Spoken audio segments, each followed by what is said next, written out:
আলাইকুম রহমতুল্লাহ। প্রিয় বন্ধুরা, আপনারা জানেন এইবার আমরা তরমুজের চাষ করেছিলাম। তার মধ্যে আমাদের তরমুজের মধ্যে এই তরমুজটা ছিল সবচেয়ে বড় এবং ইউনিক একটি তরমুজ।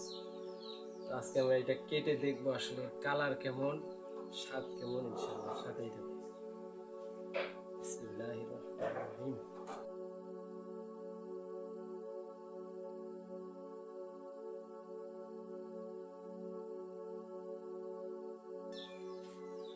বিসমিল্লাহির রহমানির রহিম। কত সুন্দর কালার!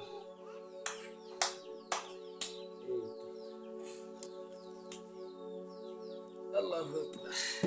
এদিকে আসো তো, বসো, এদিকে আসো, খাও।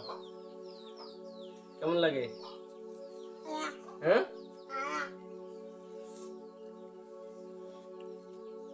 অনেক সুস্বাদু।